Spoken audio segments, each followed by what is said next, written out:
Hello, and welcome to the Capitola Planning Commission meeting for Thursday, August 21st, 2025. The meeting is open to the public with both in-person attendance at the City of Capitola Council Chambers at 420 Capitola Avenue, and remote viewing is also possible. The Planning Commission and staff are attending in person, and members of the public wanting to offer public comment need to be present. The public can live stream the meeting on the city's website, on YouTube, or on Zoom following the link on the meeting agenda. As always, this meeting is cablecast live on Spectrum Communications, Cable TV Channel 8, and AT&T UVerse Channel 99, and is being recorded to be rebroadcast on the following Mondays and Fridays at 1 p.m. on Spectrum Channel 71 and Spectrum Channel 25. Recording the meeting will also be available on the city's website after the meeting. Our technician tonight is Tricia. As a reminder, please turn off your cell phones during the meeting. Can we have the roll call, please? Commissioner Howard? Here. Commissioner Q? Here. Commissioner Welch? Vice Chair Christensen? Chair Esty? Here. Please rise for the Pledge of Allegiance.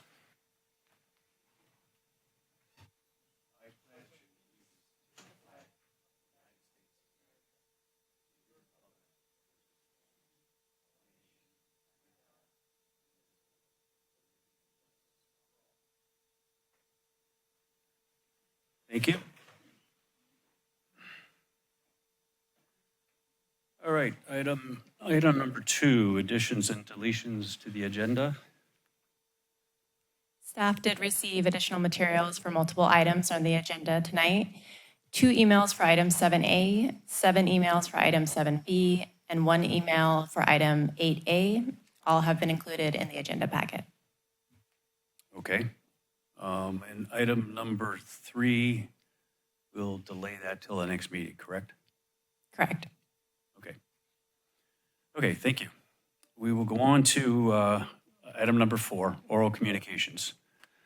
Please review the section on how to provide comments at the Planning Commission for instructions. Oral communications allows time for members of the public to address the Planning Commission on any consent item on tonight's agenda or any topic within the jurisdiction of the city that is not on the public hearing section of the agenda. Members of the public may speak for up to 3 minutes unless otherwise specified by the chair. Individuals may not speak more than once during oral communications. All speakers must address the entire legislative body and will not be permitted to engage in dialogue. Do we have anybody in the public that would like to present something tonight? Please step up to the podium.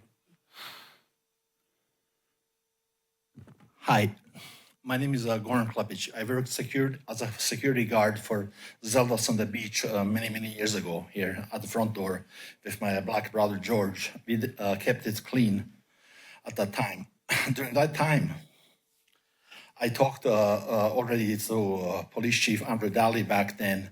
There was some cocaine trafficking going on here in the village, committed by Baybar people here. Which was next to Zelda's, where I did security with George in front of the door. So I know what I'm talking about. It's all on camera, by the way. And what I'm saying is I'm not looking for a lawsuit or anything, you know. I just know that one time when I was walking around in Capitola, I think a car hit me or something. I didn't see it coming. And I used to play basketball at J Street Park occasionally, but I cannot do that anymore because I have an injury on my right leg. So, as I said, I will repeat this if I have to go to court again, what I said here. It's not a problem. I was a cop one time overseas when in the Army. Thank you very much for listening. God bless you. Thank you. Are there any other public comments at this time? Please step up. Hi, my name is Jeff Lee. I live on Wesley Street, and my, I guess, comment and/or question has to do with 600 Park Avenue. Is now the appropriate time for questions on that matter? We'll be talking about that as part of item 7B. My apologies. No problem. Thanks.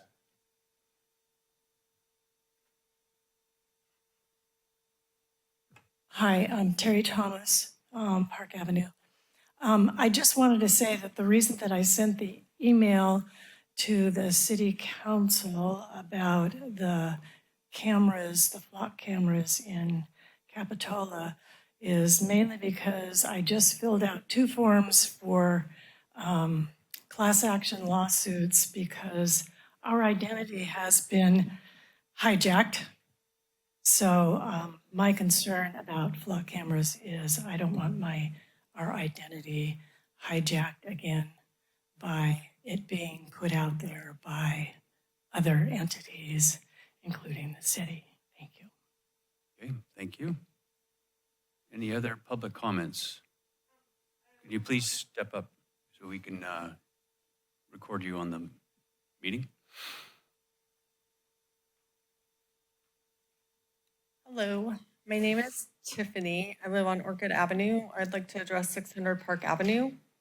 Is now the time to make that No, comment? we'll talk about that in the public hearing on 7B when we're talking about the zoning changes. And there's a time to make the public Yes. comment at the time. Yep, Thank you. thanks. Okay, any other public comments at this point? Okay. Seeing none, we'll move on to item 5, the consent calendar. All matters listed under consent calendar are considered by the Planning Commission to be routine, be enacted by one motion in the form listed below.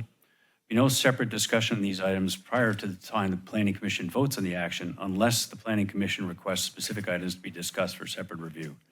Items pulled for separate discussion will be considered in the order listed on the agenda. The only item on this is the approval of the July 17th Planning Commission minutes. Does anybody want to discuss that? If not, can we have a motion to approve? Motion to approve. I'll second that. And can we have a roll call, please? Commissioner Howard, Yes. Commissioner Q, Aye. Chair Esty. Aye. Thank you. We'll move on to item number 6, Planning Commission and staff comments. Let's start with the Planning Commissioners. Any comments at this point? Not this moment. Meeting? No? Okay, and staff? I just want to announce that at the city council meeting next week, we'll be talking about the zoning options for mall redevelopment. And that's next Thursday at 6 p.m. Okay, thank you. Okay, we'll move on to item 7, public hearings.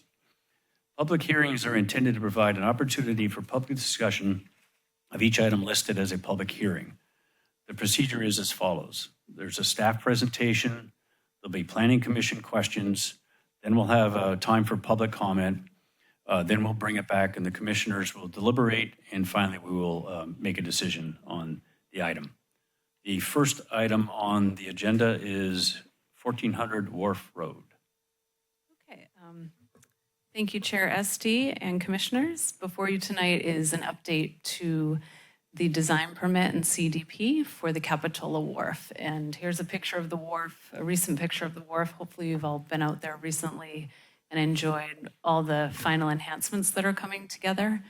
It looks quite nice. And tonight we're looking at amending the donor wall panel and its location. So next slide, please. So a little bit of history here. We are tonight looking at an amendment to the permit for the design permit and CDP. Back in 2024, the Planning Commission approved the design permit and CDP for the final wharf enhancements. After that approval, the city was awarded a grant for interpretive signs on the wharf, and it includes 1 kiosk near the entry as well as 4 signs, 1 at each of the viewing stations with the binoculars at the different stations down the wharf. So next slide, please. The remaining items are, there's more fun stuff to be added to the wharf. So 10 wave-style bike racks, also 4, the signs that I just mentioned, the 4 interpretive signs and 1 kiosk. And then also 40 bronze fish. And the fish will lead from the initial kiosk near the entrance and take you on a meandering path to each of the viewpoints. Next slide, please. So this is an overview of the site plan on the wharf by the entry. The entry archway is labeled, and you can see the bathrooms. The bike racks are going to be in the area that's highlighted green. Currently, the donor panel wall, the beautiful mosaic dedication, or the panel wall is located where the bike racks are going to be going. And so tonight we're looking for a decision on the future location of the donor panel. And if you could press forward. The first option that we're looking at is in front of the arch entryway, so it'd be on the right as you're walking out towards the wharf. And the second option is as you walk through the wharf to the left. Next slide, please. So this is showing the donor panel located to the right, right before you enter the wharf. The donor panel will be raised so that there's more visibility for all the donors' names are on the fish. And some of them with the current elevation, it's very low. So by raising that, there'll be more visibility. And there's also an older panel behind this, which houses the electric and gas facilities for the wharf. And so it'll be nice to kind of have this raised in front of that panel to hide that more, because it's not the prettiest part of the wharf. We're going to work on that on the future master plan update. Next slide, please. And this is showing what that would look like by the entryway. So a little bit raised above the rail. Next slide. Option 2 is to place it after you've walked onto the wharf to the left, and it also would be raised. Next slide, please. This is the image showing the donor panel in that location. I will say, when looking at this, at first we thought about bringing it closer to the archway, but it really would impact the view of the first home in the Venetians, that the pink house at the end of the Venetians. So we thought by bumping it out, they would keep their view of the bluffs, but there's still a lot going on, so it's not they still will lose a part of their view, where in the other location it's not as impactful. Next slide, please. So our recommendation tonight is to amend the amendment and to provide direction. I will say I do think the option 1 is probably the least impactful option in terms of protecting views, and we received public comment letter on this as well. So with that concludes my presentation, and I'm happy to answer any questions. Any questions? No questions. There was, I don't know if now's the right time, but there was a question that came in email today about no dogs on the wharf. Is that I assume that's a city council or a city ordinance or something? So it's a city ordinance. It's been in place for a long time. It has not been revisited. So at this point, there's still a prohibition on dogs on the wharf. I've seen a few out there, though, but that is Not highly enforced.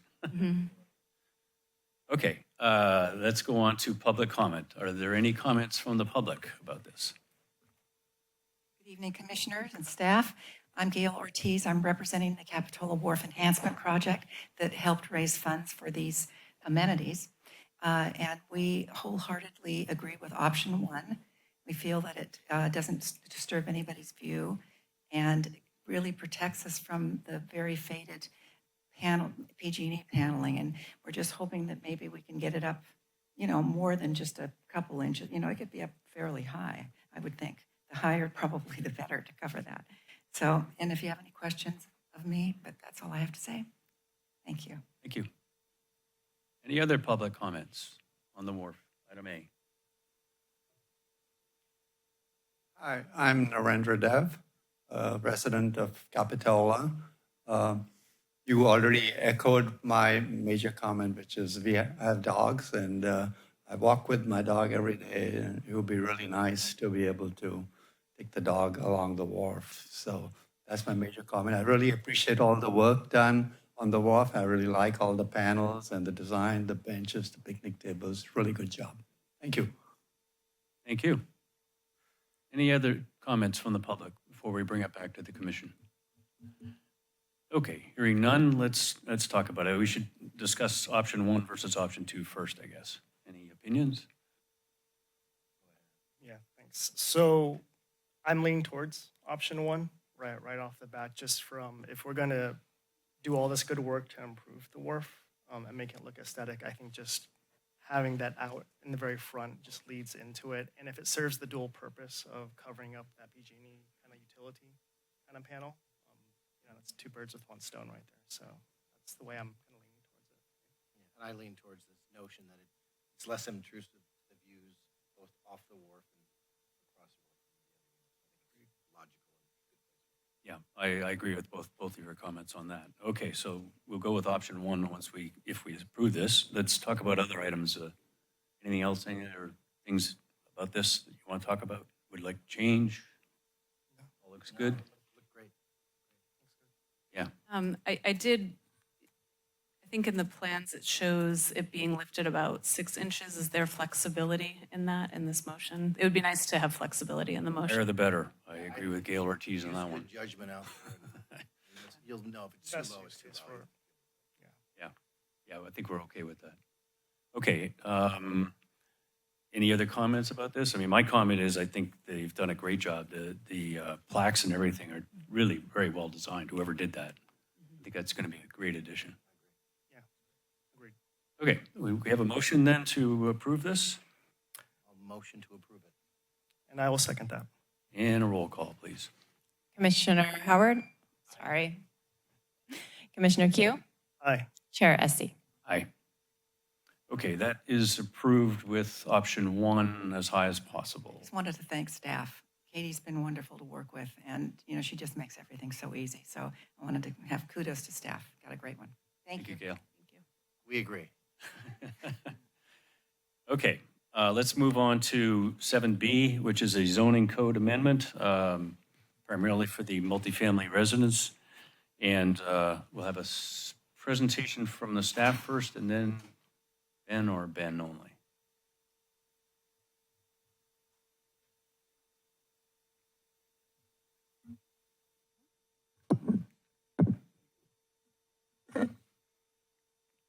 Got it. Yep. Good evening, Planning Commission. My name is Ben Noble. I'm a city planning consultant assisting the city with the proposed zoning code amendments that are before you tonight. So in this presentation, I'll provide some background information on these materials and then go through the proposed amendments. So I think, as we know, in 2024, the city adopted an updated housing element that was also certified by the State Department of Community and Housing Development. And the state certified the housing element as being in compliance with state law.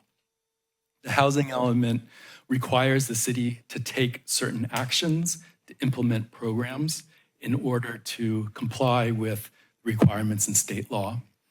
Some of those requirements in the programs are amendments to the zoning code. In 2024, there was a set of amendments that was adopted by the city.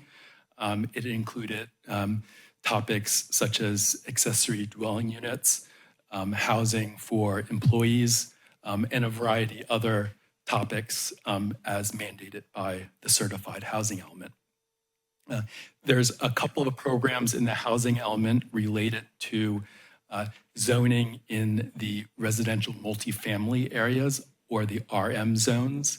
And in 2024, the city decided to defer action on those amendments until 2025. The city also deferred action on amendments related to the Capitola Mall, which the city will also be considering this year as well. So the program in the housing element related to the RM zone is program 1.6. And so 1.6 calls for the city to assess the maximum densities allowed in the RM zones and to determine if higher densities can help facilitate multifamily development.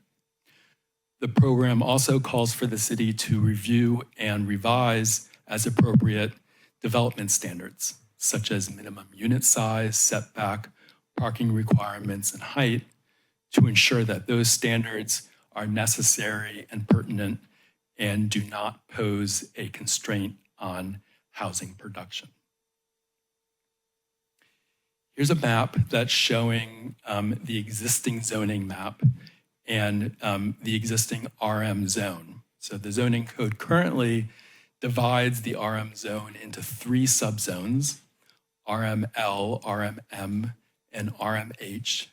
And the allowed density in those subzones range from 10 dwelling units per acre in RML to 20 dwelling units per acre in RMH.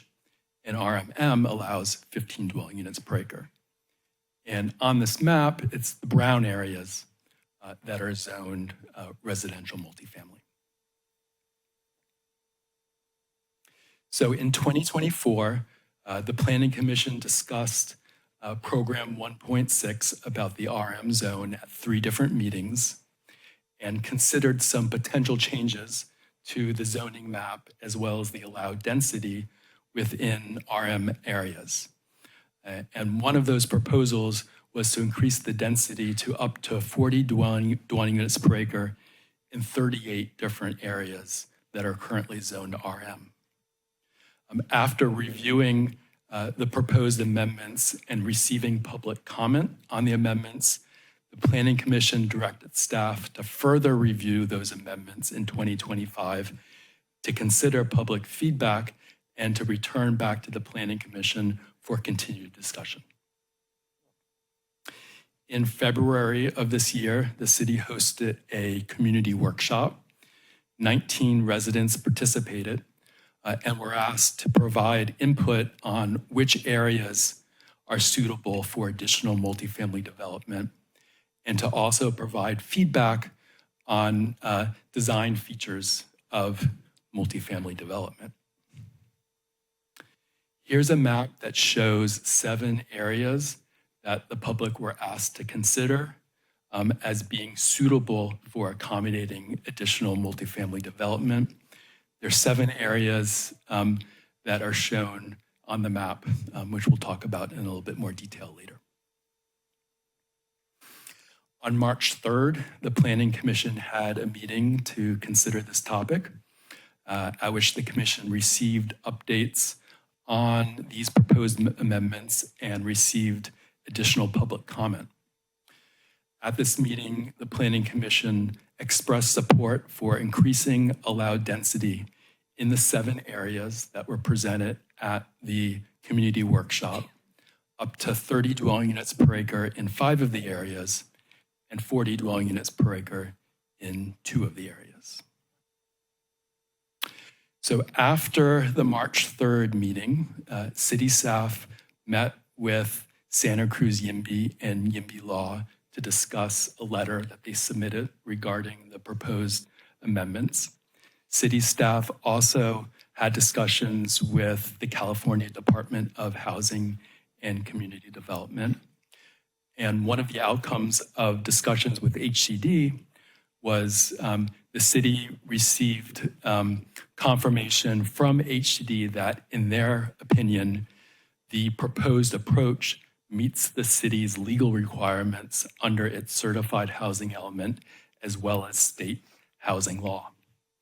HCD did request one change, which was to increase the maximum allowed building height in the areas that allow 40 dwelling units per acre up to 4 stories.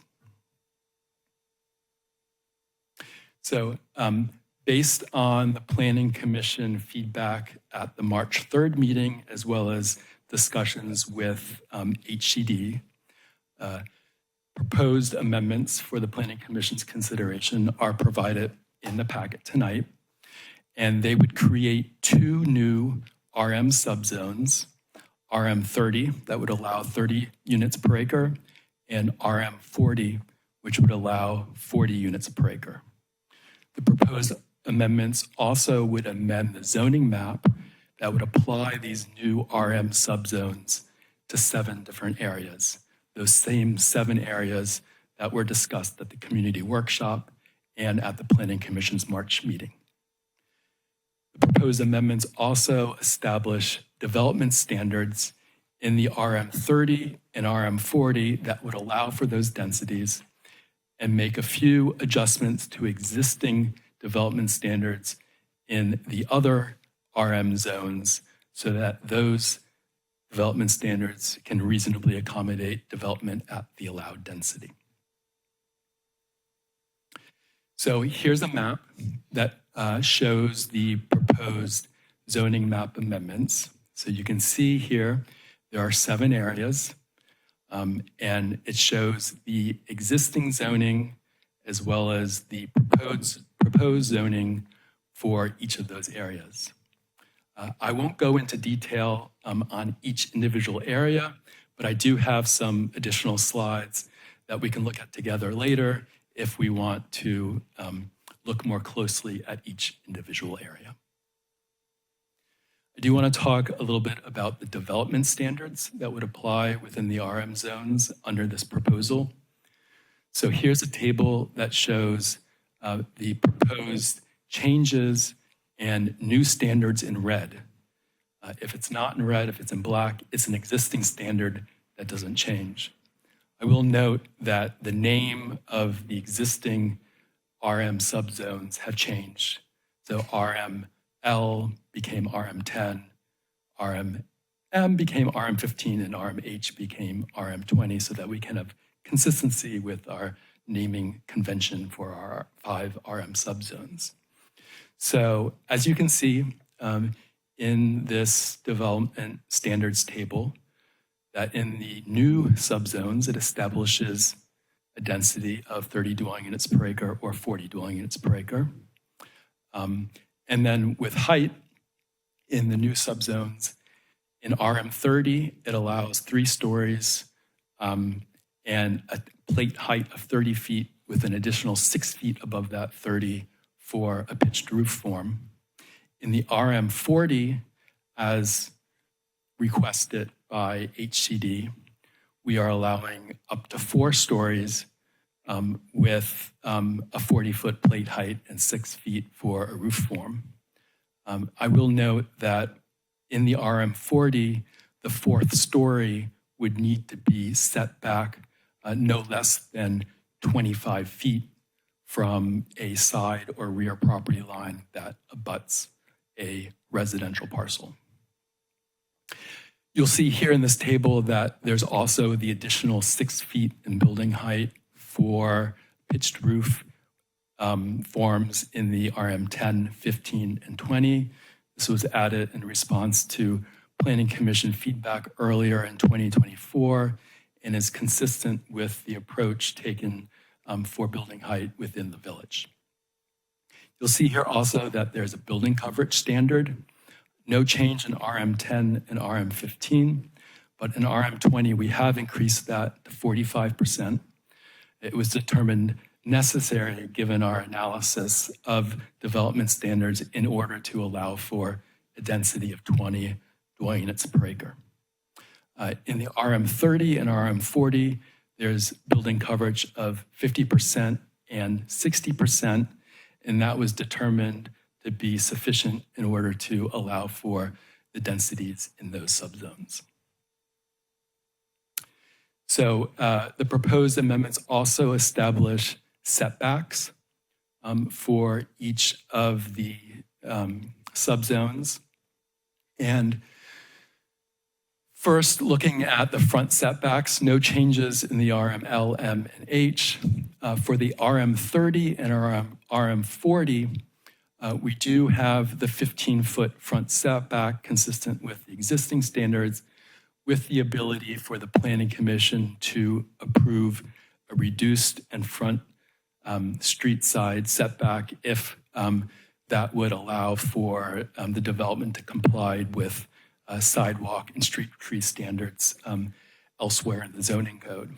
And that was proposed because when looking at the specific areas for RM30 and RM40, we thought that a reduced setback could be appropriate in locations and would provide greater flexibility to move buildings away from property lines that abut adjacent residential neighborhoods.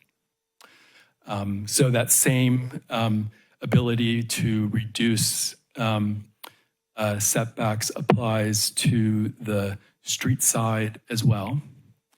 And then with the interior side setback, there is a requirement for the first through second stories to be setback 10% of the lot width.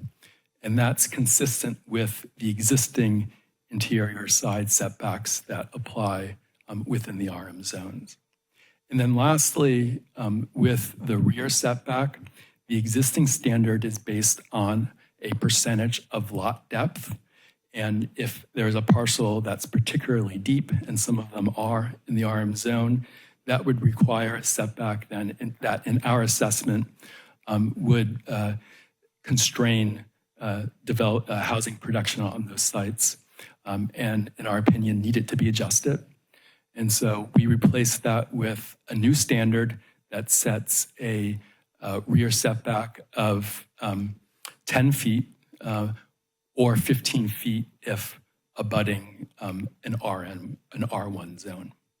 So that's an overview of the proposed development standards. And I know there's a lot of numbers in there, so we want to take a particular example to help illustrate exactly what has changed with the proposed amendments. So we'll use 600 Park Avenue as our example. The existing zoning is RML, and the proposed zoning is RM30. So the density increases from 10 dwelling units per acre to 30 dwelling units per acre. The height currently is 30 feet, and with the proposal, it would be 30 feet to the top plate. If it's a flat roof, 30 feet is what it would be. But if there are pitched roof forms that meet certain requirements, there would be an additional 6 feet allowed. And the reason for that is we want to encourage pitched roof forms to create visual interest more in keeping with the existing Capitola character. Building coverage would increase from 40% to 50% because we determined that 50% was necessary to accommodate that density at 30 dwelling units per acre.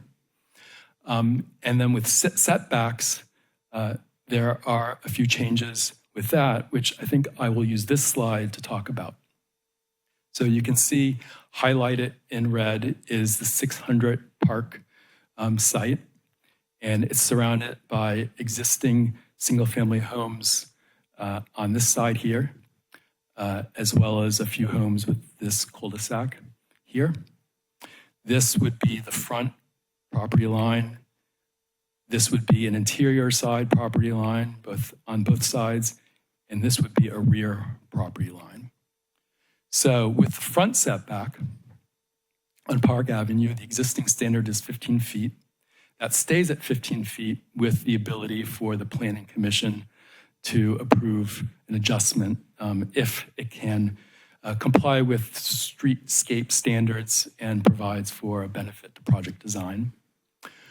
For the interior side, the existing setback is 7 feet for the first and the second stories, and it remains that way. There would be no change from what the existing standard is. For the rear setback, as I said before, that setback is a function of lot depth, 15% of lot depth. So with 600 Park Avenue being a deep lot, the required rear setback would be 99 feet, which is inconsistent with the existing development pattern and would pose a significant constraint on any redevelopment or additional housing that would be developed on the site. So what is proposed is a rear setback of 15 feet in this particular case because it abuts a single-family residential property. In addition to the setback standards that are unique to the RM zones, there's also development standards that apply to all residential multifamily. That's called the daylight plane standard.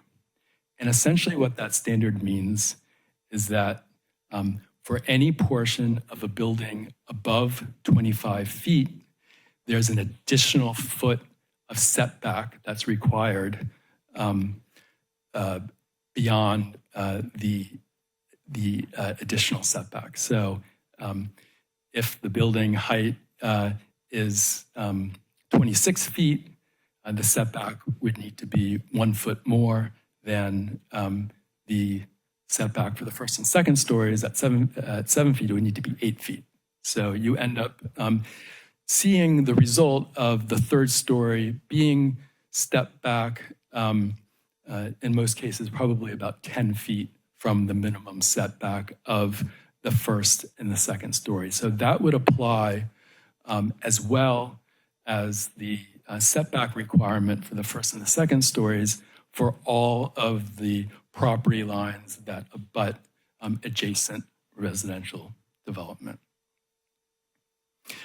There are also development standards related to privacy that apply to all multifamily residential development, including any development that would occur in the RM zones. So, for example, balconies, roof decks, and other usable outdoor building space is not allowed on upper story facades that are abutting an R1 zoning district. Sliding glass doors, French doors, and floor-to-ceiling windows are not allowed on upper story facades abutting an RM zoning district. And windows on any story that are facing adjacent dwellings must be staggered to limit visibility into neighboring units. So these are all standards that are intended to address potential privacy impacts that might result from new infill development on multifamily lots. Okay, so that's the zoning code amendments for the RM zone. We also need to make a minor amendment to the general plan land use element in order to be consistent with the proposed RM amendments in the zoning code, as well as with the housing element. So it changes the land use element in the general plan to say that the maximum density in RM is 10 to 40 dwelling units, depending on the zoning classification. So just a minor housekeeping revision in the general plan for that. Okay, so that's the RM amendments. The other amendments that are before the Planning Commission tonight concern accessory dwelling units. The Planning Commission adopted ADU ordinance amendments in 2024 to address recent changes to state law and to clean up a few other matters as well. As required by state law, the city submitted the ADU ordinance to HCD for review and comment. HCD provided what they call a flyover review that recommended further changes to the ADU ordinance. And the reason they called it the flyover review is because they conducted its review as part of a process to ensure that the Coastal Commission staff and HCD are on the same page in terms of requirements related to housing within the coastal zone. But HCD took the opportunity to provide a very comprehensive set of comments related to all aspects of the ADU ordinance, which they provided to the city. So most of the changes that they requested were non-substantive and clarified existing requirements, and so we were happy to make those changes. There were a number of other comments, or there were a few other comments that were more substantive related to historic resources, homeowner associations, and the number of detached ADUs on multifamily parcels. So I wanted to highlight those changes for you. So with historic resources, the existing ADU ordinance establishes architectural standards that apply uniquely to city-designated historic resources. And the ADU ordinance also says that if the ADU requires a discretionary approval, for example, if it's above 16 feet of height for a detached ADU, it is subject to the historic preservation chapter within the zoning code, which triggers a potential review of the significance of the historic resource for decision makers to use when acting on the application. HCD has an interpretation of state law that cities can only apply historic preservation standards to properties that are on the state list of historic resources. We don't necessarily agree with that interpretation, but we were able to come to a compromise with HCD by saying that architectural standards for city-designated historic resources apply only in the coastal zone. 99.9% of the historic resources are in the coastal zone, so that was a solution to this issue that worked well for all of us.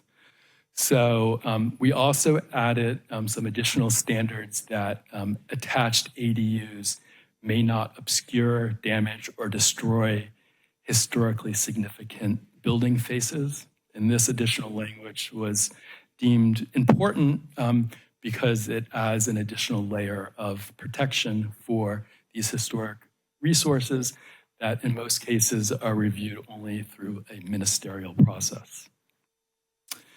Another issue is with homeowner associations. So in the existing zoning code, there's a statement that an HOA officer must sign an application for a ADU if the property is subject to an HOA.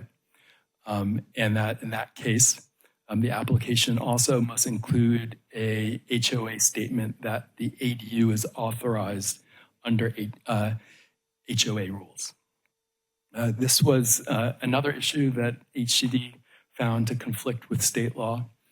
So we removed that from the ADU ordinance, but the city will continue to require HOA approvals as needed for building permits when building permit applications come in.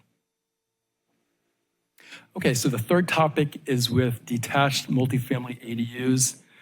This is a straightforward change that's required by recent changes to state law that increased the number of detached ADUs that are allowed on a multifamily property. So in the existing code, with a new multifamily dwelling, you're allowed a maximum of 2 ADUs, as well as maximum 2 ADUs for a new multifamily dwelling. With the proposed amendments, there's a maximum of 2 ADUs for new multifamily dwellings. So if there's an application for new multifamily dwellings, you're allowed up to 2 ADUs. But if there's if the property has an existing multifamily dwelling, the maximum is 8 ADUs, not to exceed the existing number of units on the lot. So if you had 4 multifamily units on a lot, you would be allowed up to 4 detached ADUs on the property. It's clear in state law that that's the rule, and so we've amended the ADU ordinance to be consistent with that. So one comment that staff received from a planning commissioner had to do with the definition of multifamily. And within the ADU ordinance, there's a very particular definition of multifamily development that is included in state ADU law. And HCD was very clear that the city must utilize that definition, even if it is different from the definition that applies elsewhere in the city and is defined in the glossary of the zoning code. So for the purposes of the ADU ordinance, we do need to use the state definition of multifamily. So in addition to the amendments that are before the Planning Commission in your packet, we're also recommending adding this statement in the ADU chapter that outlines the definitions, that says that if a definition in that chapter conflicts with the definition in the glossary, the definition in the ADU chapter controls. And we think we need to do that pursuant to state law and HCD direction on the subject. Okay, so that's few final slides in my presentation. So the amendments are considered a project under the California Environmental Quality Act, but the proposed amendments are exempt from CEQA review because they implement a certified housing element, that's for the RM zones, and they also implement state ADU law. So there was a bill that was recently adopted and signed into law that essentially said if cities are implementing their housing element through a rezoning program, they are exempt from CEQA. So we're utilizing that new exemption. And then the exemption for state, for ADU law is something that's been on the books for a while. And so we're utilizing that exemption as well. And so no further analysis of environmental impacts is required for the proposed amendments. So with that, our recommendation is for the Planning Commission to consider and to adopt resolutions recommending that the City Council adopt the RM zoning code and zoning map amendments, the RM general plan text amendments, and the ADU ordinance amendments. And so with that, we are happy to answer any questions that you might have. Okay, thank you, Ben. That's a lot of information. Let's start with some questions from the commissioners. Matt, you want to start? So on the setbacks, you go 2 stories up and then 1 back. Was there any discussion around having it step back from 1st story, 2nd story, 3rd story, so it would be less of an impact to those nearest to residential neighborhoods? In other words, why only step back after 2 stories, the 20 feet or whatever that is? Yeah. So the maximum allowed height in the R1 zone is 27 feet, 25 feet. And so to provide for a sensitive transition from that allowed height, we apply the increased step back from that 25-foot height limit. Requiring an increased step back from the 1st story would introduce a new constraint on housing development within the RM, which arguably could conflict with program language within the housing element that calls for the city to review and reduce constraints. And so for that reason, we are recommending that the city maintain the existing 3rd story step back requirement that already applies within the RM zone. And then I forget which Senate bill it was, but one of them allowed for bonus units if you hit, nearby transit and other stuff. Does this supersede that? I mean, does the new policy supersede it? Or could a developer come in and say, fantastic, I'm going to do 40 acres or 40 units an acre, and I get a bonus of X more units? Does that work? Yeah, so the state has established what I call a belt and suspenders approach to facilitating housing production. And so there are a lot of state laws that apply to proposed multifamily development that could potentially increase the density on any parcel, not just the RM. So for example, I think you're referring to state density bonus law, that if a project includes a certain number of deed restricted affordable units, they can ask for incentives and waivers and concessions from zoning standards. And so yes, that would apply to proposed projects, or it would be available to an applicant for a proposed project in the RM zone, just like it would apply in any other zone in Capitola. So conceivably, you could be at 50 units an acre on some of these bigger projects. Yes, it's possible, and it would also be possible in other locations in the city as well. am curious, just as a small developer over time, is the economic models ever done for these developers that say, you know, you have this parcel, today it's 10 units, tomorrow it's 20 units. Is there any consideration given to making sure that these are profitable enterprises? Meaning, it's very expensive to build here.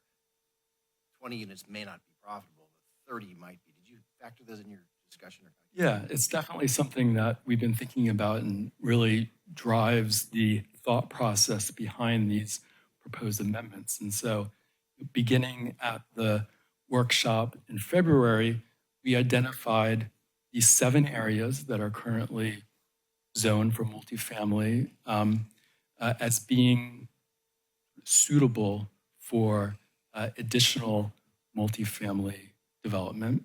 And then we looked at those sites and we thought, well, how many units would we need to allow here so that it becomes financially feasible to redevelop? Right now, because of economic conditions for large projects, nothing's really financially feasible. So conditions are always changing, and maybe interest rates will come down next week and we'll be faced with an entirely new set of conditions. But when looking at these sites, we did come to the conclusion that a allowed density of 30 dwelling units, at least 30 dwelling units per acre, would be necessary in order to make redevelopment economically realistic, let's say.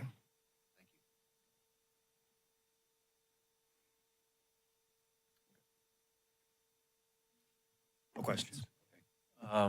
Let's see. I'm lost a little bit on the math on your maximum 8 ADUs thing because of our definition, or their definition of multifamily dwelling. So we could take Park as an example, right, which is a lot of multifamily dwelling units based on their definition. Two units put together form a multifamily dwelling, right? And they've got quite a few of them, which means they can stack the place with ADUs right now. They would be limited to 8. Right, but they would have no restriction on going to 8 ADUs on Park Avenue today. That's correct. On this language. Yes. Okay. And our previous rule was 2. Yes, but state law has changed. The state law changed recently? A year ago. Okay, so that is pretty recent. Okay. And then remind me, what's our definition of multifamily dwelling? It's different than theirs. 3 or more, right? 3 or more, oh, okay. So from 2 to 3. Okay. And then I guess it doesn't matter because you said 99% of our architecture, the city recognized historic buildings are within the 1,000 feet limit. Is that true? Within the coastal zone boundary. Yeah. Okay. So then it probably doesn't matter. My next question. Okay, let's go. So go back to the 4-story thing on the 40 dwelling unit per acre. So the height increase, the state they want us to go up to 40 feet plate plus 6, so 46 feet total, which applies to only two parcels, basically. Correct, right? And did we look at the impacts of the R1 around those 2 properties? Yeah, and for that reason, we require the additional setback of that 4th story to be 25 feet from the lot line adjoining the residential. So effectively, the 4 stories 10 feet back. Yeah, right. Actually, it'll be more than that. It'll be 20 feet back. Yeah, it would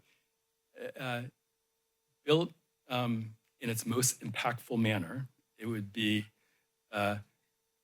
7 feet for the first and second, and then set back 10 feet, and then set back another 10 feet. 7, right? Yeah. So they're quite a bit. So that probably rules out, in practical sense, a 4-story. It's not going to be economically feasible. Yeah, I mean, these step backs increase costs of construction,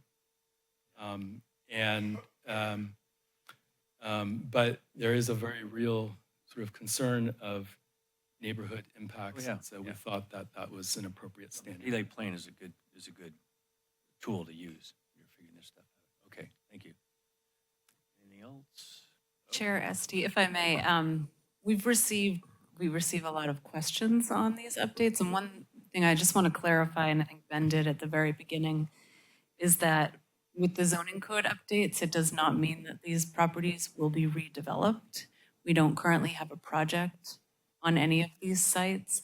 And so that's one of the first questions we get when it comes through the planning department. So I just want to clarify that before we go to public hearing.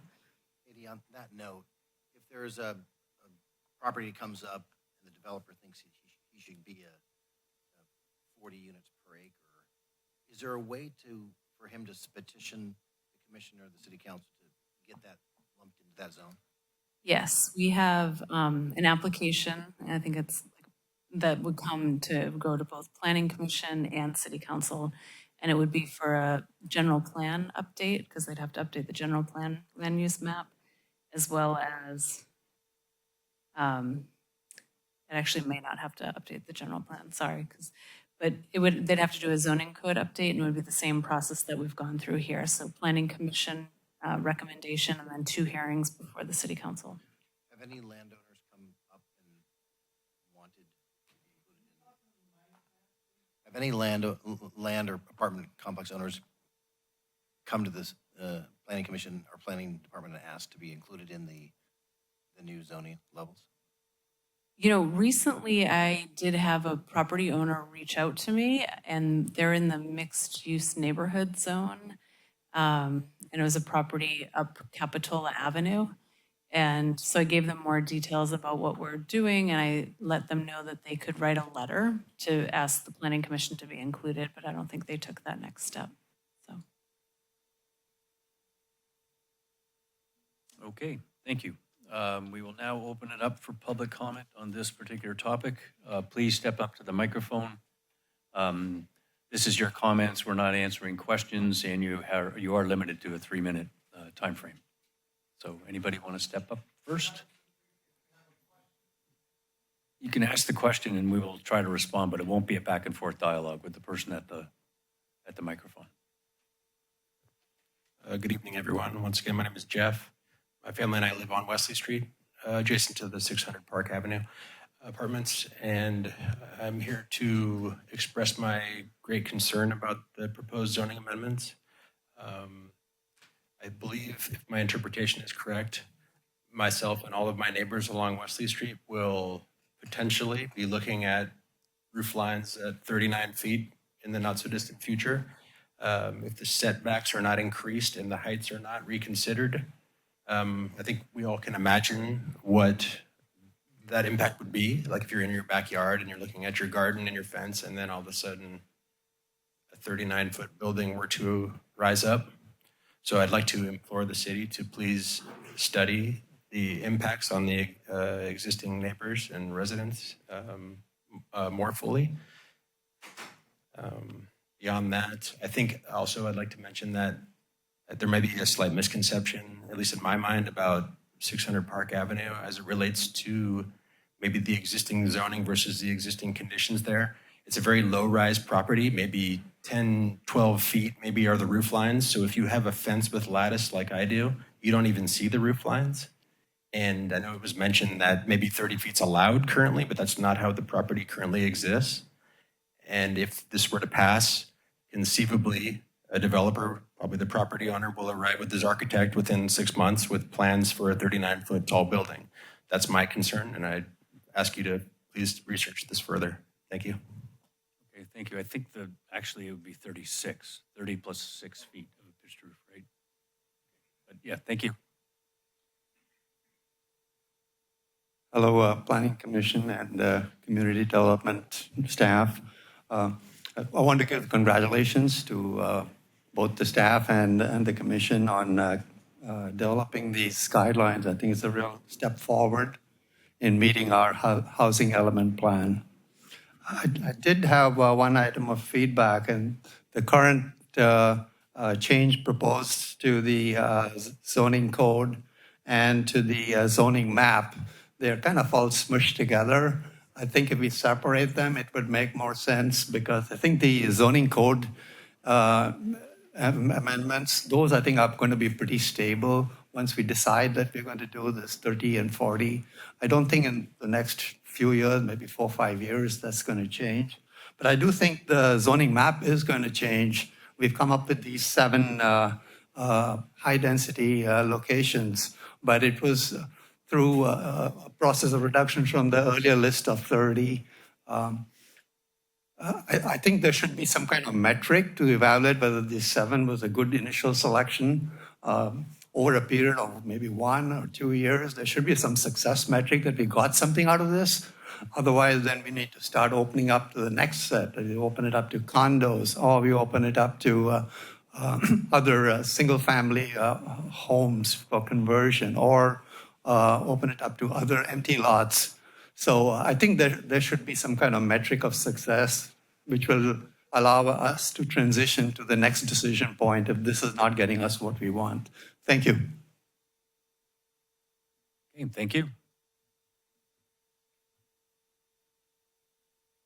Hello, my name is Liz, and I am a resident here in Capitola. I own a home about 2 houses off of Park Avenue.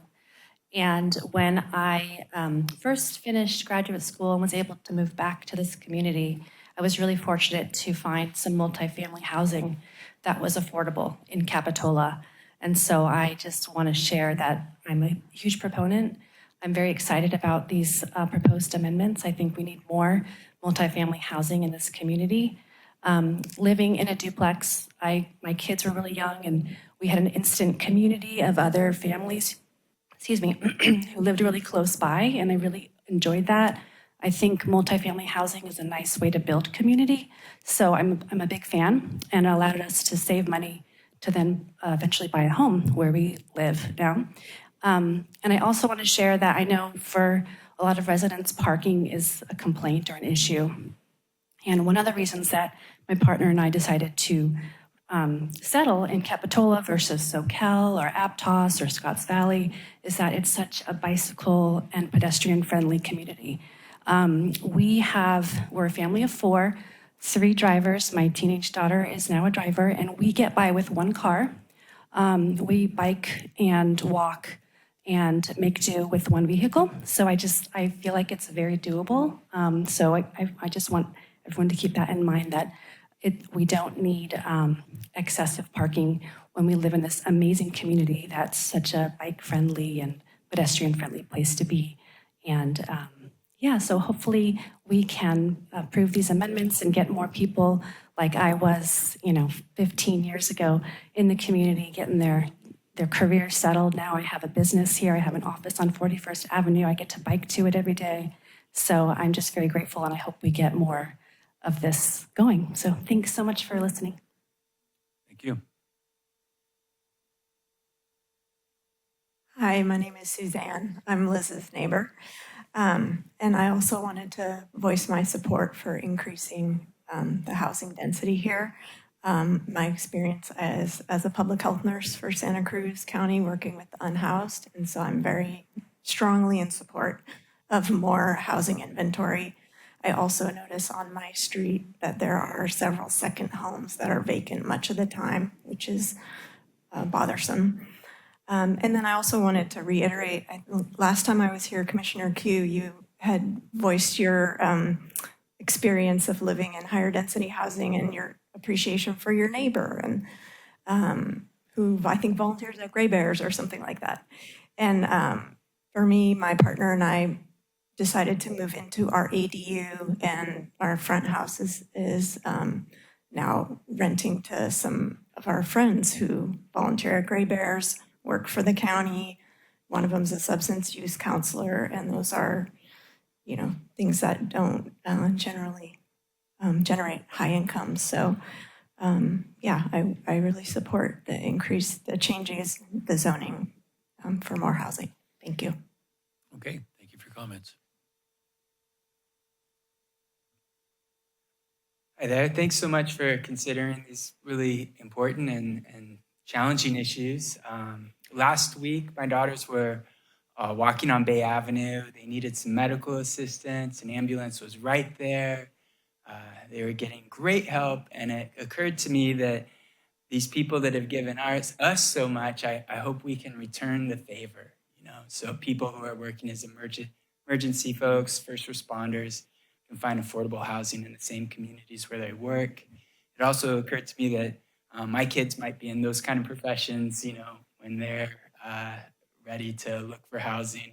And I hope we'll have a good stock of housing in Capitola. I can't imagine a better place than Park Avenue. I bike up and down there every day.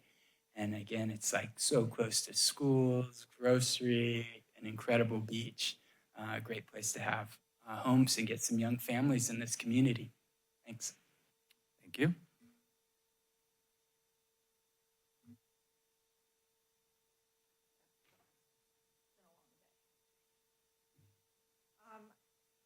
Hello, my name is Mary Margulies. I am a resident of Capitola, and I am someone who will be directly affected by the density.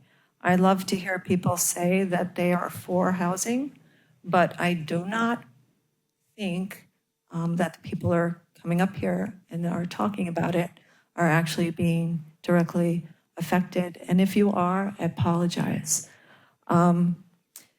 Like Jeff, there is a nice quality of life going on in this community. And I'm not just talking about the single level owners, I'm talking about the tenants that are there now. Let's please bring this to the public awareness that if these zoning laws go into effect, that there is no requirement to make those units affordable. You've already met your affordability. There is nothing that says that those units have to be affordable. Yes, there is a caveat of 20%. So if we do 30, we've got 80 units now. How much is that? 80 times 30 is 240. So now you have to have 20%, which is what? 48 units that have to be affordable. But there are 80 units just at Park Avenue that are affordable. What happens to those people? What happens to those people who get told that the state is going to help relocate them? But they're not going to come back. They're not. And thinking that they are is a fantasy. Now, I don't think that YIMBY is evil. I don't think that what they want and what the people have reflected about having more housing is evil. But please do not deceive us and tell us that that's going to be affordable. Okay? It's not. The state needs to come up and help us. And I know that the staff was looking into getting some land from the state. Well, I do also have to say this. I do not see these kind of developments happening in the village, nor in Depot Hill. There is an apartment complex right on Monterey. It's very old. It's in a prime spot. I do not see that being rezoned. What I do see is you going after middle class neighborhoods, and you're giving a disproportionate burden on us. We work. This is not our living to come here and voice for YIMBY, okay? I'm sorry, YIMBY, I'm not trying to come after you, but you're paid to do this. We are not. We work all day, we have to follow your meetings, and then we have to come and voice our concern. On my last part, I would like to say that the meeting with YIMBY and the meeting and the questions that you asked the state were not disclosed to us as residents. I do not feel that that is in keeping with the Brown Act. Thank you. Thank you.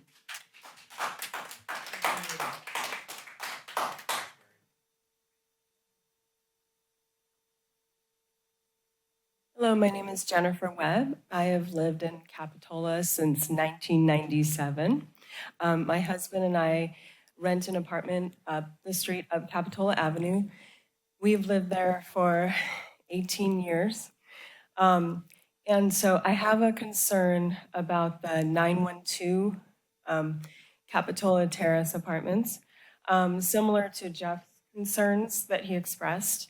My husband and I are definitely proponents of low-income housing, but we are in a borderline crowded block. There are, so many multifamily units there, and we do enjoy the little yard that we have, that we share with other families. And it is, like the previous woman said, it is a good quality of life. And so I just want to preserve that. I like hearing about the historical preservation part of it. I'm glad we get to do that with the pitched roofs. I have a major concern about the environmental impacts, because I think I heard that those are going to be ignored. Already, with the bridge reconstruction, or now it's still not there, so many trees, as you know, had to be pulled out, and I regret missing all those meetings that I'm sure you worked hard on up to that point. Since then, we've had noise pollution. I don't know if you've heard at previous meetings, and an air quality pollution from those trees being taken down. So my fear is that more trees will vanish, be taken out. And then I also don't want to envision a building, like Jeff said, right in our nice view that we have now. Thank you. Thank you. Hello, my name is Tiffany, and I'm a resident of Capitola. I actually live adjacent to the proposed structures on our zoning change for 600 Park Avenue.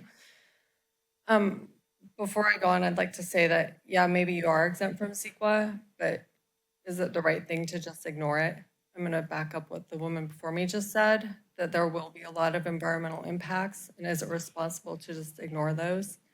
Also, I'm pretty sure that the Coastal Act does not relieve you of any liability for congestion problems that will arise from your changed zoning.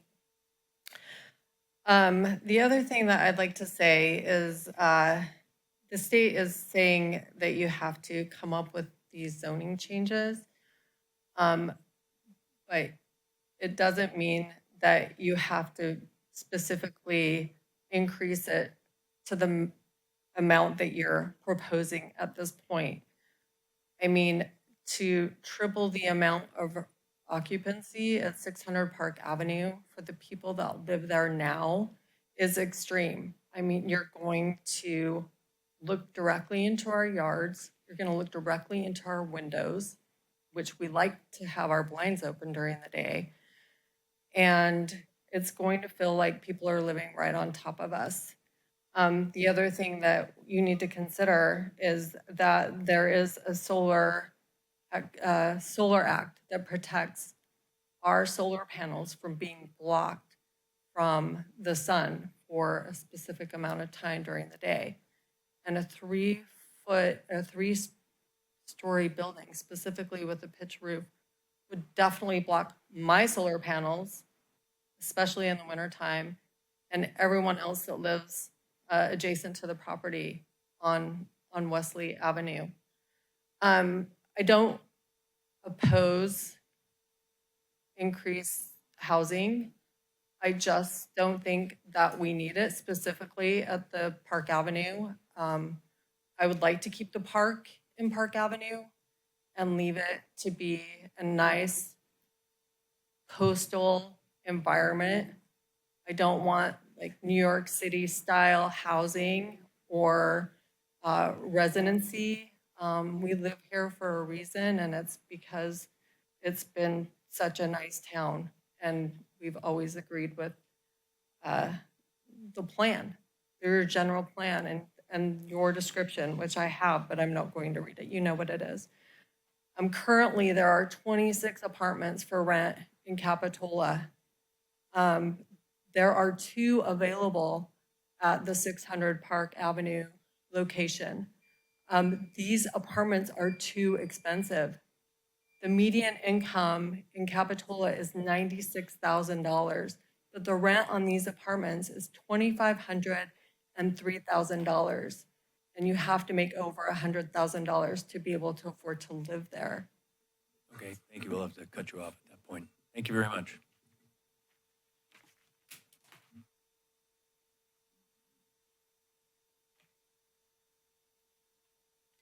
Good evening. Terry Thomas.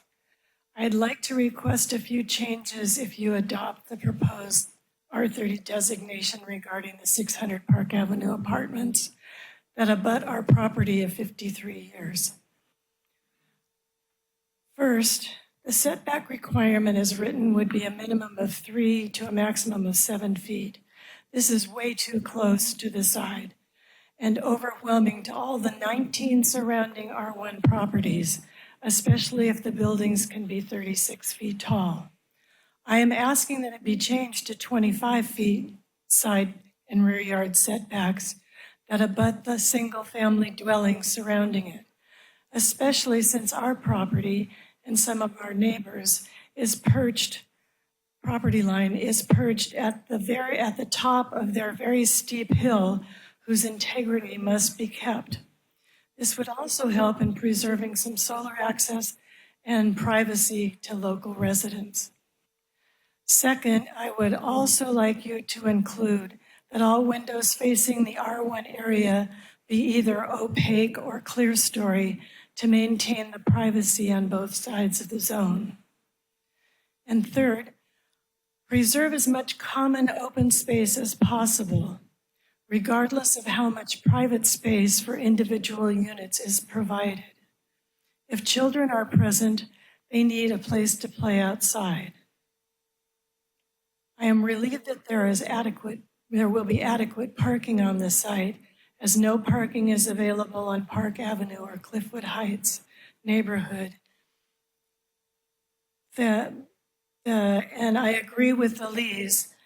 Please wait for you to find out about the mall and then tell the state that the mall site will accommodate most of these increases. Therefore, please reduce the Park Avenue Apartments area to RM20 to be more in keeping with the surrounding R1 neighbors. Thank you for taking these changes into consideration. I know that this is just one parcel that I'm most concerned with, but I'm sure that others would appreciate applying these changes if it would affect them as well. Thank you. Thank you.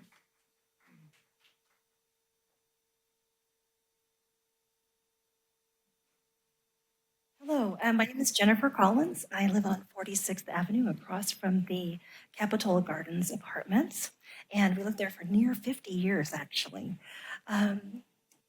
I wanted to, first of all, thank the planning department for the effort that they made to get the community involved in regarding the zoning changes, and I know there's been a lot of input lately. However, at the same time, I'd like the Planning Commission just to reconsider the increase in the Capitola Gardens Area 6 and the Capitola Towers Apartments Area 4 properties. The proposed changes would double and triple the units per acre, as you're well aware. But just considering the Capitola Gardens Apartments, it would potentially increase the number of units from 80 to 198 across the street from my house. And like other people said, housing is great. We need housing. We need more housing. But it seemed a little excessive, a little bit reckless at the numbers that were set, and so that they meet so that they're economically feasible or economically tempting to take up.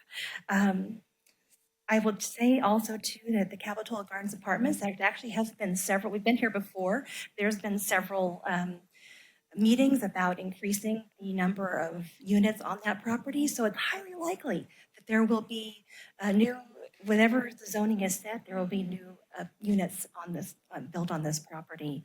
The only question is how many? And that is up to you, which I don't at all. I wouldn't trade your places for the world, but I would ask you to consider, please, being mindful as you set the standard, not to set it so high so that you lose the ability to protect my neighborhood and other neighborhoods in this community. So I really appreciate you, and thank you for considering that. Love a reduction in that And thank you very much. Good, thank you very much. Hello, Commissioners. My name is Janine Roth, and I'm a volunteer with Santa Cruz YIMBY. I want to thank the staff for their work and the discussions that we've had. We appreciate seeing the density increases in code and some accommodations for the abutment of single-family zones. Santa Cruz YIMBY simply advocates for more housing. I want to remind you that the Out of Reach report said that we were, for the third year in a row, the least affordable area in the country. We do believe that this proposal in front of you does fall short of the commitment to ensure that zoning doesn't constrain multifamily housing. The fact that HCD asked for a height increase shows that the proposal did have constraints, and the accommodation for the single family housing, which I understand, just introduces more. It's just not clear that this is going to yield additional housing, or if it does, it will be through the density bonus, which will actually bring more density. But here's the thing. Capitola has shown in the past that higher density works. There are homes built on 30, 40, and even 50 units per acre, but little has been built recently. As you've noted, redevelopment today is harder for a lot of reasons. It costs more, interest rates, et cetera. But another aspect to consider, and this goes to a point that someone made earlier, is that state law does require one-for-one replacement of affordable units and has strong tenant protections. That adds cost that a project must consider. Commissioner Howard, you brought up some of those other costs. So I also want to note that the housing element says that more than half of Capitola's residents are low income. So these state law protections and the added costs are really very critical and must be considered in redevelopment. So I think more of the 38 parcels should be upzoned rather than going through future hurdles.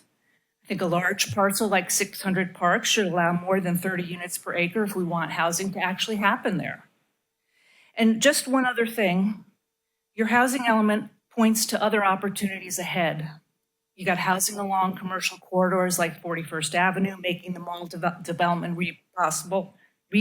possible. And you have the 41st Avenue revisioning report. Those are all on the west side of the city. You must deliver on those, but tonight's program is really critical because it's one of the ways that the city can meet its fair housing requirement. And staff can explain that to you further if needed. But it's about making sure that people have real housing choices throughout the city. This is one of the few programs that will focus on the east side. And the last thing I'll say is just simply remember, we are talking not about numbers, we're talking about homes for people who live and work in Capitola, should live and work in Capitola. Thank you. Thank you.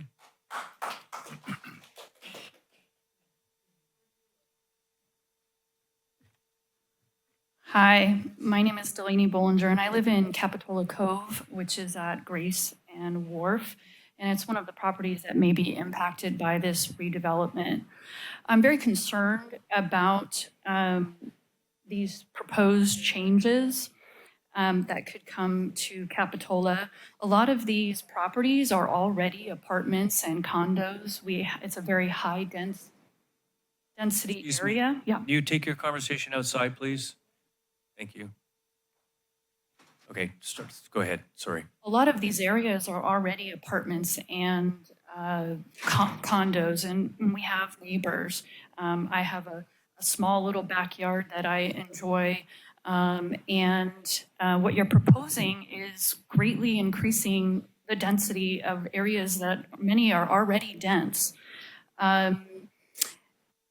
Everyone understands the need for new housing and the state's requirements, but I would really ask that you all look at other areas like 41st Street, the mall site, perhaps residential and commercial, mixed development. There are people that are living on these sites right now. I'm a teacher. My partner works for the Postal Service in SoCal. if this happens, I don't know where we're going to go because the places that you're talking about are sort of affordable here, right? I work in Silicon Valley because wages are higher over there, so I can afford-ish to be a renter here. I don't think I'll ever be able to afford something. How am I going to, first of all, I don't want to live in a 4-deck, apartment building, but how are we to ensure that people like myself will be able to get one of these new apartments should a developer come in without designated percentages of what is affordable? Like one of the previous commenters said, we're not talking about, renovating Depot Hill or single-family homes or someone that has a 3,000 square foot home and making it a 4-plex. These are people that live in this community in some place, sort of affordable places, and everyone wants more housing, but it's already pretty dense in these areas. There's not a lot of parking. There's traffic, and that will just increase exponentially. I understand NIMBY, not in my backyard. I understand the sentiment. We need more housing, but I just don't think that this is the right way to do it. Thank you. Thank you.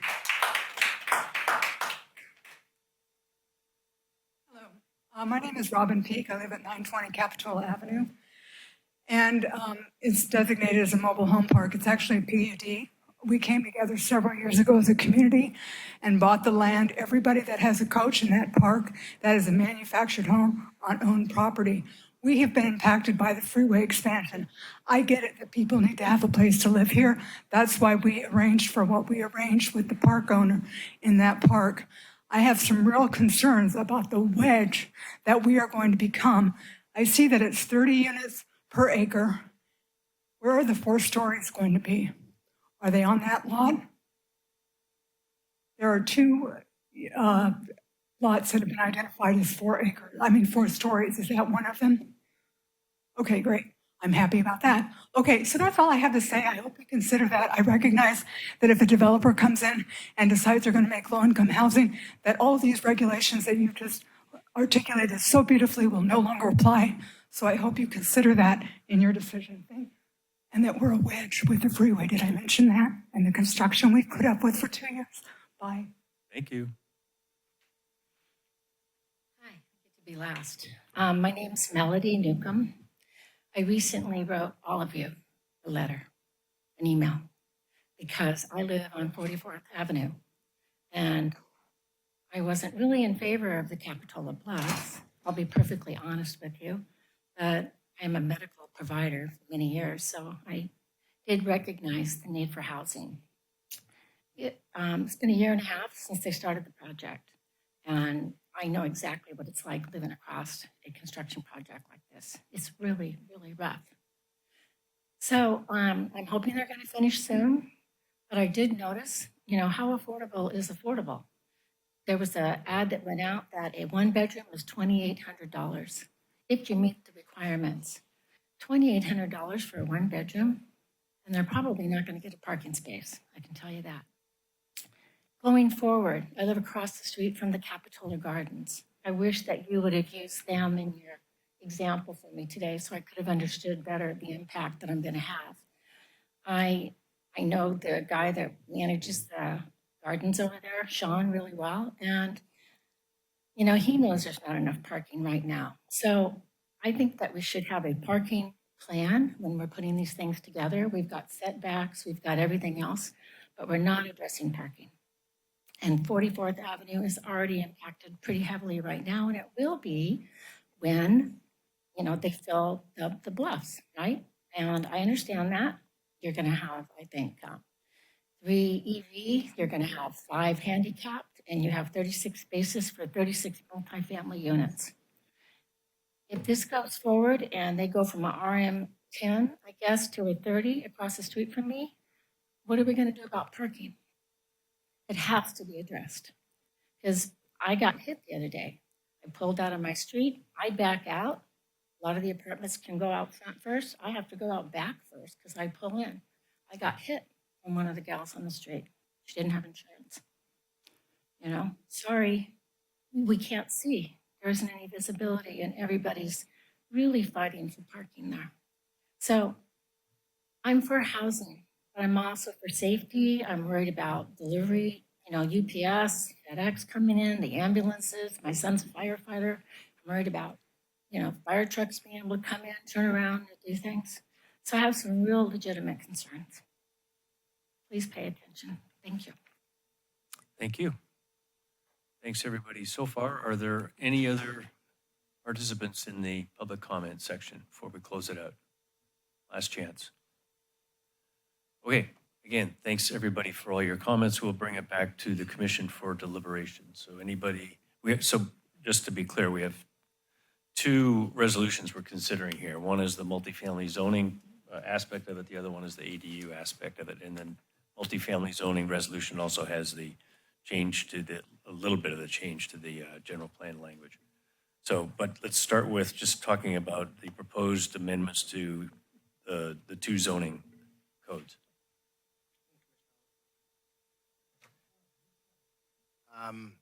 What a miserable spot we've gotten ourselves into. 50 years of crummy policy around the state, and here we are fighting for housing, and you have half the community that's going to want it and half that doesn't. I see Charlie and Jeff and other folks out there thinking about their very expensive homes and a 30-foot building behind it, and I cringe. It sounds like a tough proposition. So as I, you know, it's just maddening to think about how we got ourselves here. I think, you know, then I think, well, we got to do something. Right? We have to do something. I think we're down to 2 parcels with the 40 units per acre. We cut it down from quite a few parcels before that, and unfortunately, there's just not that many places in our beautiful little city to do any development. So I lean in favor of approving it with a warning or a shot across the bow of developers that come through that, you know, a 30-foot wall in a neighbor's backyard is going to be a harder one for me to get over. So I'm inclined to vote for the multifamily.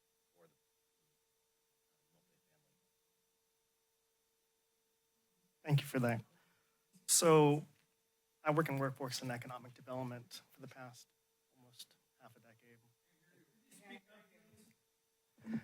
So I work in workforce and economic development, and I go over numbers all the time for many jurisdictions.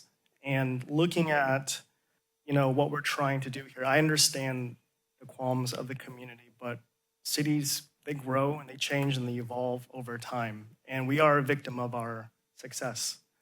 But we have to make room for future for all residents here. These residents, like I mentioned before, are our teachers, are our firefighters, are our public servants, you know, and nurses. So I'm in favor for approving this amendment change. I really appreciate the staff, you know, considering all the different setbacks. And yeah, my only concern was that setback. So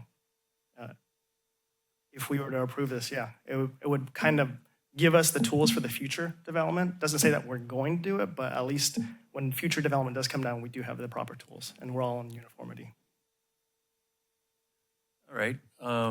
Yeah, I think I agree with you that we're unfortunately the victim here for many, many years, probably more than, well, certainly since 1945, when the rules haven't really not been in favor of developing housing as the suburbs sprawled across the country.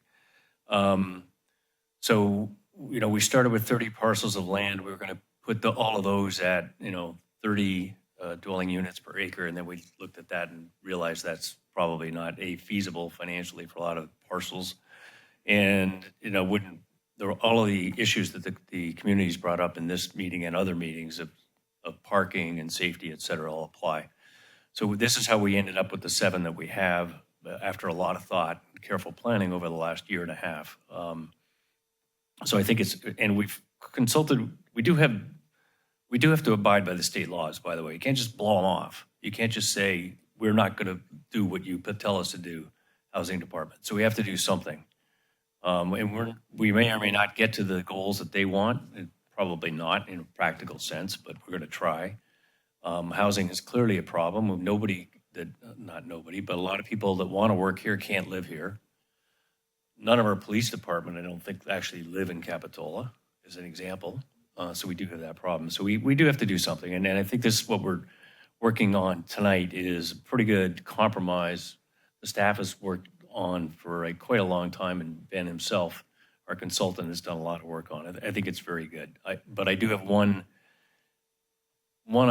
thought about table 1716 on the setbacks. So the note 4, note 4, right? That's the one that was brought up by Terry, I think, in her email to us and then tonight. It says the setback can be on the interior side, ground floor setback can't be less than 3 feet, but it can't be greater than 7 feet. And that 7 feet, you could take Park, but you could take some of the other ones, the larger properties. That seems a bit tight to me. And I would propose that we change that to 10 feet. If that's the only thing I can suggest. Make it a little bit larger. I think that could work for most of the properties that are under consideration of the 7 we're talking about here. Other than that, the solar thing I think that was brought up, that gets addressed in the permitting process for the property itself once we get into it, if there are impacts on that. That's why we have this daylight zones to really protect people with solar energy from getting screened out by properties. So I'm not worried about that particular aspect of all of this. And I think we've seen examples in communities around us where they've gone to even higher densities, and that's actually worked out pretty well for the community. So I think with that one minor change, I would support this. So what we need to do, I believe, tell me if I'm wrong, we need to put up 2 votes, one for resolution 1, or the first resolution, and then another vote for the second resolution. Is that correct?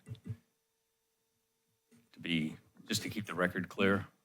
There's three resolutions. Okay. We have a separate one for the general. So there's the RM resolution, the ADU resolution, and then the general plan amendment resolution. Okay, I thought it was lumped in with the RM. Okay. And the motion is for a recommendation, not for approval. Right. And one point, just of clarity, is that in one of the resolutions, we had the wrong year listed, and we'll fix that before we go to City Council for the date that the housing element was certified. Okay, so we should have separate votes for resolution on zoning, EDUs, and then the general plan update. Or we do it all at once? You could. Let's do it separately just to keep it clear. Just to be clear. Okay. So let's start with the zoning ordinance change. We have a motion to approve that one in a second? I'll make a motion to approve it. I'll second. Okay, can we get a roll call for that one then? Motion is to adopt the resolution that starts on page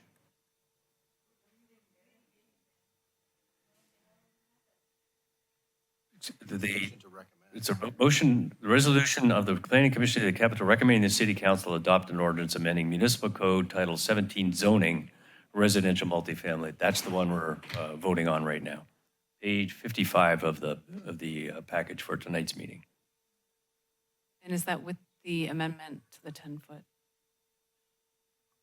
Okay. Sorry, with the amendment of the 10-foot setbacks. Yes, with one minor change to table 1716 to change the minimum setback from 7 feet to 10 feet. To note 4. I'm sorry, can be no discussion back and forth with the Planning Commission. Sorry, Ben, you're The 10 feet on the interior side setback, is that for all of the RM subzones or just for some of them? Sorry, good point. That was for the RM 30 and RM 40. And just to be clear, Katie, we are voting to approve a recommendation to the city council of these positions. Correct. Okay, now can we have a roll call on that? Commissioner Howard. Aye. Commissioner Q. Aye. Chair Esty. Aye. Okay, the second resolution is for the, again, the ADU zoning ordinance, which is 17.48. And that resolution basically makes some changes to the ADU standards and then some changes to how we address the historical issues with ADUs. And that starts on page, for clarity, trying to get to it here quickly. Resolution number blank, resolution of the Planning Commission of the City of Capitola recommending the City Council let's do the general plan because it's in order. Resolution, the City Council adopt a resolution adopting a text amendment, the general planned use element, residential multifamily land use designation to be consistent with proposed revisions to the RM zone, et cetera. Okay, let's make a motion on that one first. I'll motion to approve. I'll motion second. Okay, now can we have a roll call for that, please? Commissioner Howard. Aye. Commissioner Q. Aye. Chair Esty. Aye. Okay, the next one is relative to the ADUs, Chapter 17.74, accessory dwelling units. And this resolution is a resolution of the Planning Commission of the City of Capitola recommending the City Council adopt an ordinance amending Municipal Code Title 17, Chapter 17.74 ADUs, and find that adoption of the ordinance is exempt from CEQA. That's page 89 on our package. I'll motion to approve. I'll second. And a roll call, please. Commissioner Howard. Aye. Commissioner Q. Aye. Chair Esty. Aye. Okay. Thank you, and thank you, everybody in the public, for your comments and for listening to this debate. We do appreciate everything that you have. So these, again, are resolutions to recommend that the City Council adopt these zoning changes, and those will be handled at future council meetings sometime this fall. The next City Council meeting on this item will be on September 11th. Okay, let's move on to item number 8, which is the director's report. And we have item A here, a Cliff Drive Resiliency Project report.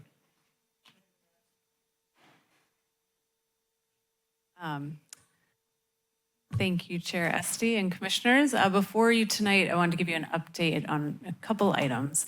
The first is the Cliff Drive Resiliency Project. That's going to be coming to you for an update at your next meeting. And it's specifically regarding the updates to our local coastal program. So because we're in the coastal zone, the city has a local coastal program. It's made up of 2 components. And if we can go to the next slide, please. The 2 components are the land use plan. That's like your general, it's a long range planning document similar to your general plan for the area within the coastal zone. And then your implementation plan is actually your zoning code that's within the coastal zone. Next slide, please. So for the Cliff Drive Resiliency Project, the city received money through the California Coastal Commission. And they supported us in not only for these, the money will go towards the updates for the LCP, but also towards the project itself. We needed matching grants, and they came forth and helped. I think it's $450,000 that were provided. But as part of that, we have requirements to update our LCP, and that is what I'm bringing forth at our next Planning Commission meeting.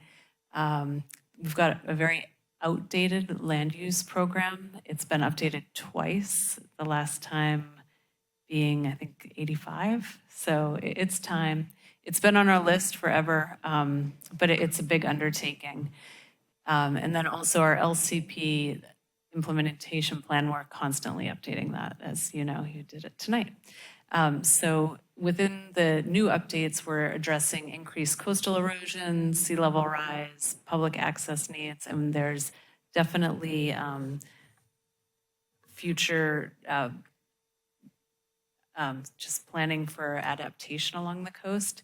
But we don't say exactly what those adaptation strategies are, just that we'll be working on it in the future. And we do have, right now, the Public Works Department is working on a sea level rise study. Following that, we're gonna go after more grant money in order to do some coastal adaptation planning. So that'll be the next 2 to 3 years. Another reason for within this update that I just want to bring to your attention is there's a lot of, in our existing very old land use plan, there's references to the Southern Pacific Railroad.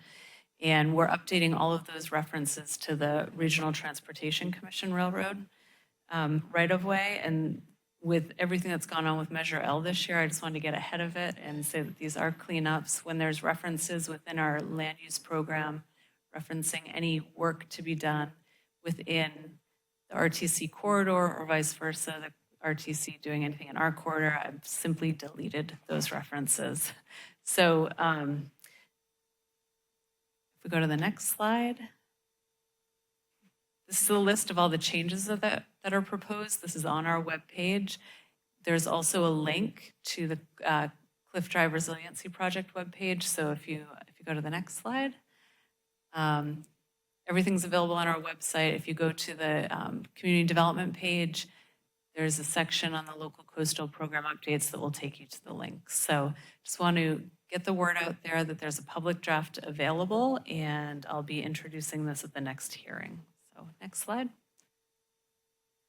Public meetings, we just had a community meeting in which the project for the Cliff Drive was discussed. That was last week on August 12th. The City Council is going to get an update on this project at their August 28th meeting next week, and then Planning Commission on September 4th, and that'll be followed by a first and second reading at the City Council, I believe in October. Was there much of a turnout on that community meeting? I think we had maybe 15 people. It was a great turnout. Quite a few engineers too. It was interesting. So, next slide, please.